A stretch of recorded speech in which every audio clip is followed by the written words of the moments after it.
Isang maganda, mapagpala, mapagbiyaya at makadiyos po na maga sa bawat isa. Welcome po kayo sa ating Bible reading. Ang pagpapala nawa ng ating Panginoon ay sumasa ating lahat. Maraming salamat po sa inyong pagsubaybay sa ating gawain.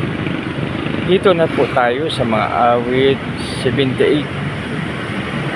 Mga awit 78:6. So ito po ang nakasulat sa Maawit 7:6. So sa 6 po mga kaibigan, aking babasahin. Sa lahat ng lahi nila ito'y dapat na iaral, at ang angkang susunod pa ay marapat na turuan.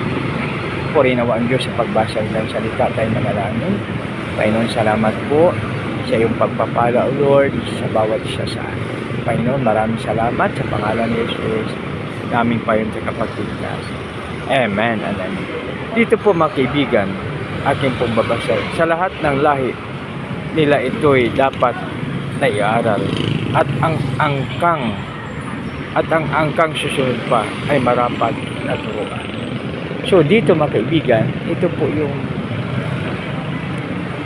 kwansya, no? Yung mayroon tayo ba yung history, yung ating history, dapat ipaalam sa mga anak natin.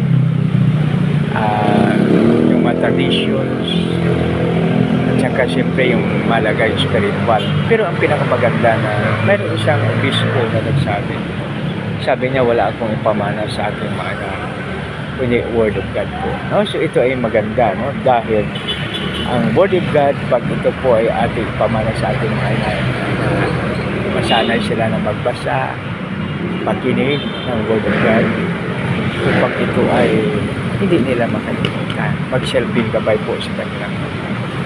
So yan, no? So ibig sabihin yung parents, turuan yung mga anak naman pag mag-asawa na, turuan ang anak.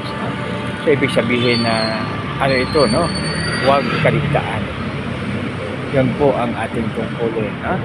So minsan pag kumakain, no, na pagkaganda mayroong Word of God po muna, ay suppers, tapos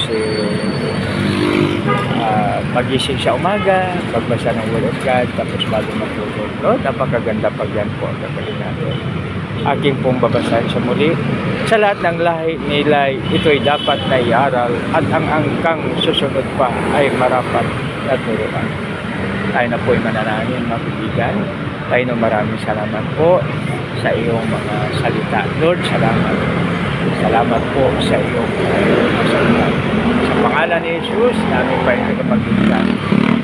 Lahat pa'y magsabi ng Amen. Maraming salamat po mga kaibigan sa iyong pagsubaybay. God bless us all.